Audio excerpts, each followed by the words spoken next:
Вітаем вас у эфіры Беларусь-3, калейдаскоп культурных навін. На календары 3 жніўня. Далей у праграме агляд адметных фестываляў верасня, фолк-фестывалю «Камяніца» і тэатральнага «Белая вежа», відэавандроўка ў Великабрытанію і размова з рэжысёрам-аніматарам Натальяй Касцюченко пра новы анімацыйны фільм «Баявая машына».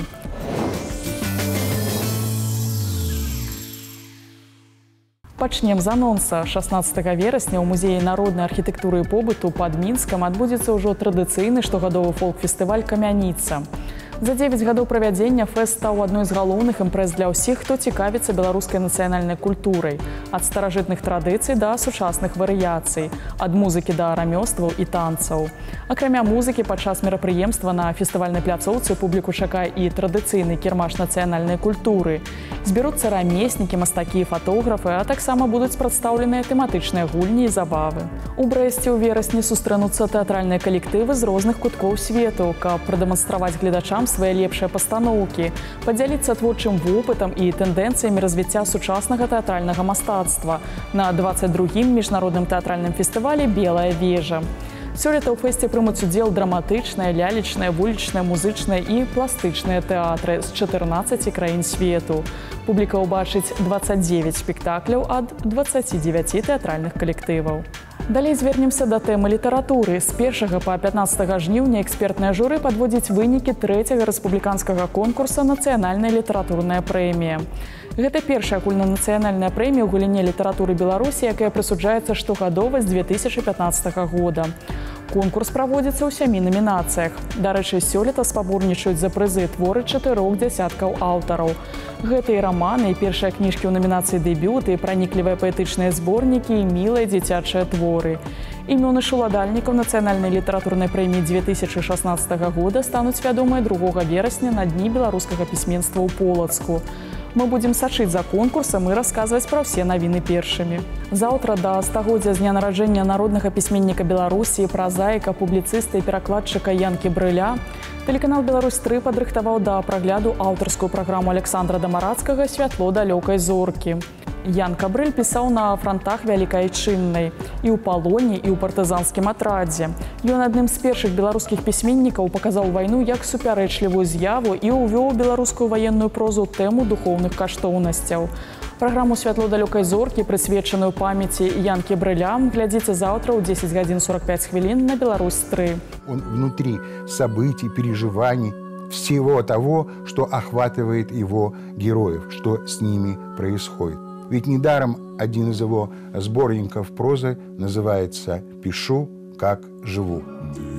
Адразу пасля праграмы ў эфіры «Беларусь-3» да дня нараджэння пісьменніка маладыя акцёры тэатра і кіно будуць чытаць урыўкі з яго апавяданняў.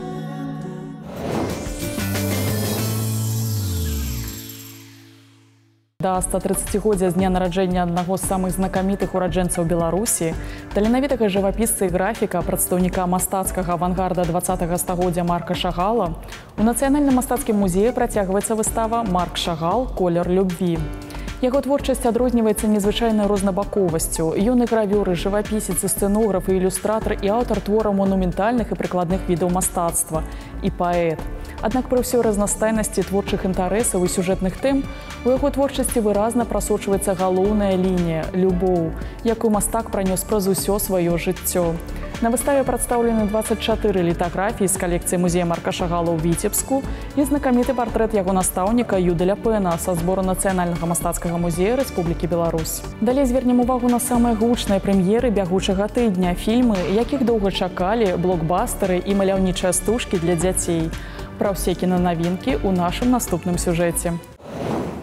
Рэжысёр Мікалай Арсель упэўнены, што наш свет існуе не адзін, але заклятыя ворагі Роланд Діскейн, апошні з ордэна стралкоў, і Уолтер Одзім, вядомы як чалавек у чорным, вядуць адвечную барацьбу за ўладу над ім. І самае важнае ў апошняй сутычцы – міфічная цёмная вежа, апошняя надзея на мір, без якой свет ператворыцца ў поўны хаос. Фільм паводле рамана Стівена Кінга з Мэцью МакКонахі і Ідрысам Эльбам абышоўся прадзюсарам у $60 мільёнаў. Сам аўтар бестселлера прадаў правы на экранізацыю цыклу ўсяго за $19.19. Так вакол лічбы 19 закручваецца сюжэт кнігі пра паралельны сусвет. Рэжысёр адзначыў, што ў дзяцінстве ў Даніі ён вывучаў англійскую мову менавіта для таго, каб прачытаць Кінга ў арыгінале. Кожныя 40 секунд у ЗША знікае адно дзіця. Калі Карла ўбачыла, як нехта звозіць яе сына, а паліцыя бяздзейнічае, яна кідаецца ў пагоню за выкрадальнікамі. Без роздуму і страху. Галоўнае вярнуць сына. Рэжысёр трылера «Выкрадання» Луіс Прыета вырашыў, што помста прыйдзецца да твару актрысе Холі Берры, якую крытыкі празвалі маці тэрмінатарам. Бюджэт стужкі склаў $21 мільён. Работа над праектам доўжылася 8 гадоў. Непасрэдна здымкі фільму праходзілі ў Новым Арлеане і Луізіяне 3 гады таму і працягваліся ўсяго 2 месяцы. Астатні час прадюсеры вырашалі фінансавыя праблемы.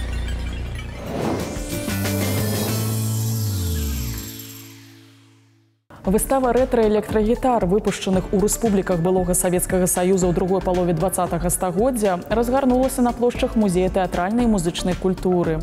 На ёй прадстаўлены акустычныя, паўакустычныя, сола і бас-гітары, а таксама мікрафоны і педалі гітарных эфектаў і клавішныя інструменты 60-80-х гадоў мінулага стагоддзя. У наведвальнікаў ёсць магчымасць убачыць гавайскую гітару, выпушчаную на маскоўскай эксперыментальнай фабрыцы музычных інструментаў у 1959 годзе, якая паклала пачатак вытворчасці электрагітар у Савецкім Саюзе. Экспазіцыя гітар вытворчасці БССР аформлена фотаздымкамі першых беларускіх эстрадных музыкантаў, якія стаялі ў вытокаў сучаснай эстрады. Цікавы момант. Усе жадаючыя маюць магчымасць паіграць на прадстаўленых экспанатах. Далей прапануем вам здзейсніць відэавандроўку ў Великабрытанію. Разнастайныя неонавыя шыльды ўпрыгожваюць адно з лонданскіх кафэ. Прадставіў іх кліентам патомны дызайнер неонавага святла Маркус Брейсі. У вялікай калекцыі як уласныя творы, так і набытыя майстрам у розных кутках Великабрытаніі.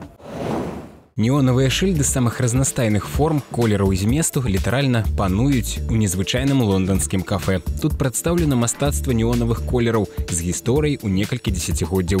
Некаторыя экспанаты рабіў сам уладальнік Маркус Брейс, некаторыя дзед і бацька, родапачынальнікі сямейнага бізнесу, некаторыя шыльды набытыя ў розных гарадах Великабрытаніі. Я люблю неон. Для мяне гэта салода, эмоцыі і шчасце. Мне хочацца ўключыць усё гэта і любавацца. Некаторыя шыльды, зробленыя сям'ёй Брейс, выкарыстоўваліся на здымках мастацкіх фільмаў. Сярод іх «Місія невыканальная» і «Мона Ліза». Неонавыя творы заказвалі і знакамітасці. Некаторыя кліенты хочуць захаваць у неоне імя свайго дзіцяці ці нешта ў гэтым родзе. Гэта выдатна. Прыемна гаварыць з імі, пазнаваць іх мары, а потым увасабляць гэта ўсё ў рэальнасць. Вось што прыносіць мне задавальненне. Багатае неонавае асвятленне абыходзіцца ўладальніку кафе ў 800 евро ў тыдзень, аднак Маркус плануе папаўняць калекцыю і далей.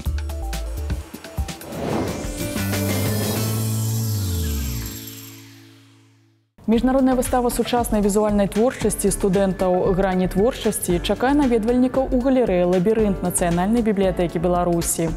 Тэма-дэвіз інтэрактыўнай экспазіцыі «Францыск Скарына. Чалавек дасканалы».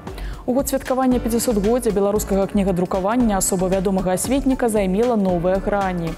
Яго жыццё і дзейнасць паўстае ў сучасным прачытанні студэнцкай моладдзю. Работы выкананыя маладымі мастакамі і фатографамі з выкарыстаннем найноўшых камп'ютарных праграм, незвычайных тэхнік і напрамкаў сучаснага мастацтва. Пазнаёміцца з экспазіцыяй можна да 10 жніўня. Дзяржаўны літаратурны музей Янкі Купалы запрашае наведаць выставу жывапісных работ Віктара Маркаўца «Спакон вякоў, мроі купалля», прымеркаваную адразу да 2 юбілейных дат – 70-годдзя з дня нараджэння мастака і 135-годдзя з дня нараджэння Янкі Купалы. На выставе прадстаўлены палотны з докшыцкай серыі. Гэта работа «Свята ў докшыцах», трыптых «Спакон вякоў», прысвечаныя бацькам Янкі Купалы і Якуба Коласа, і творы купальскай тэматыкі, выкананыя ў тэхніках станковага жывапісу, акварэлі і традыцыйных маляваных дываноў. У культурна-гістарычным комплексе «Залатое кольцо» горада Віцебска «Дзвіна» ладзіцца выстава «Лапікавыя берагі» народнага клуба ласкутнага шыцця «Рошва» з горада Полацк. У экспазіцыі прадстаўлены работы з міжнароднага конкурсу ласкутнага жыцця «Полацк Квілт», які праходзіў у лістападзе мінулага года. Тэма конкурсу – кругасветнае падарожжа. Вандруючы па плыні фантазіі свайго рамяства як па водах глыбокай ракі, майстрыкі клуба запрашаюць гледачоў пабываць у невядомых месцах і паблукаць па лабірынтах швоў. Вяселле заходняга Палесся – гэта выставачны праект Беларускага дзяржаўнага музея народнай архітэктуры і побыту, які з поспехам экспанаваўся ў музеі народнага побыту Літвы і музеі беларускага народнага мастацтва ў вёсцы Раўбічы. Сёлета азнаёміцца з асноўнымі элементамі заходнепалескага вяселля, убачыць унікальныя святочныя народныя строі канца 19-го, сярэдзіны 20-го стагоддзяў можна ў Віцебскім абласным краязнаўчым музеі. Да таго ж на выставе прадстаўлены фотаздымкі заходняга Палесся, якія былі зроблены падчас экспедыцыі ў 80-х гадах у Пінскім, Драгічынскім, Сторінскім і Кобрынскім раёнах Брэсцкай вобласці. У выставачнай зале Ганцавіцкага раённага краязнаўчага музея працягваецца выстава работ народнага майстра Рэспублікі Беларусь Ніны Козак «Святло таленту і майстэрства». У экспазіцыі прадстаўлены тканыя вышытыя ручнікі, абрусы, кашулі, сурвэткі, паясы, палавікі выкананы ў поўнай адпаведнасці з узорам па колеры і па духу. Дарэчы, работы Ніны Мікалаеўны добра вядомыя не толькі ў Беларусі, але і ў Расіі, Германіі, Італіі, Польшчы, Англіі, ЗША і Швецыі. Яна прымае ўдзел у шматлікіх выставах, святах, кірмашах, атрымлівае ўзнагароды розных узроўняў і праводзіць майстар-класы. І яшчэ колькі слоў пра цікавыя падзеі ў культурным жыцці краіны. Да 950-годдзя горада Мінск студыя анімацыйнага кіно «Беларусьфільма» падрыхтавала фільм «Баявая машына». Гэта лірычная і кранальная гісторыя кахання, якую перапыніла вайна. Мультфільм выкананы ў змешанай тэхніцы, якая сумяшчае кампутарную графіку і малюнак. У працы над анімацыяй было выкарыстана шмат архіўных здымкаў Мінска і іншых архіўных дакументаў. Больш падрабязней пра фільм даведаемся ў яго рэжысёра-пастаноўшчыка Натальи Костюченко. Наталья, здравствуйте. На выходе ваш новый фильм «Боевая машина» или «Сентиментальный вальс».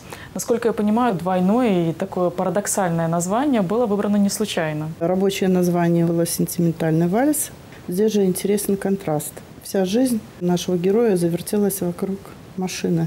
Все это он делал ради не абстрактного понятия какого-то родины, а ради любимой женщины, города.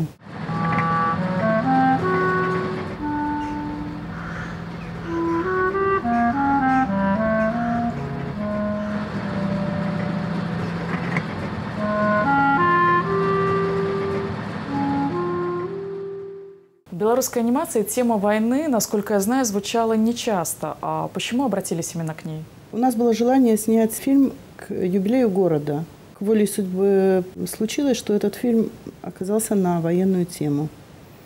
Нам понравился сценарий. Он назывался «Сентиментальный вальс». Это лирическая история танкиста, воевавшего, но постоянно возвращающегося воспоминаниями в свою мирную жизнь. И поскольку там очень много действий происходит на фоне города, поэтому мы волей судьбы вышли на такую тему. В вашей фильмографии есть и фильмы на тему экологии и белорусской геральдики. А насколько история должна быть чем-то близка вам, чтобы вам захотелось ее воплотить? Мы в нашем возрасте еще относимся к тем людям, которые общались с настоящими участниками войны. Мы их слышали практически с детства, эти истории. И оно нам близко. Все то, о чем мы говорим в своем фильме, мы не вычитали, а мы слышали от реальных участников войны.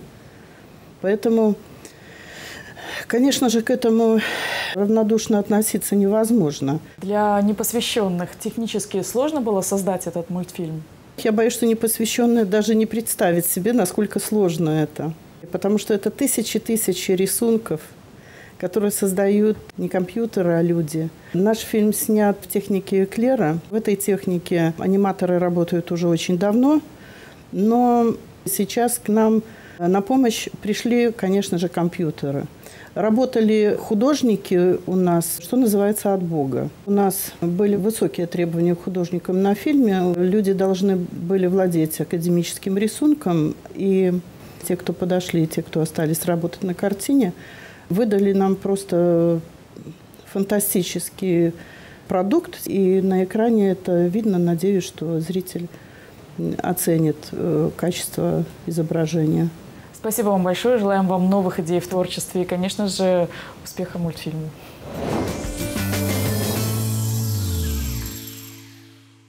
І гэта ўсё, што мы паспелі вам расказаць. Калейдаскоп навін культуры можна глядзець не толькі ў эфіры, але і на YouTube-канале Беларусь-3 ў інтэрнэце. Пазнавайце больш разам з намі, падтрымлівайце культуру і заставайцеся на Беларусь-3.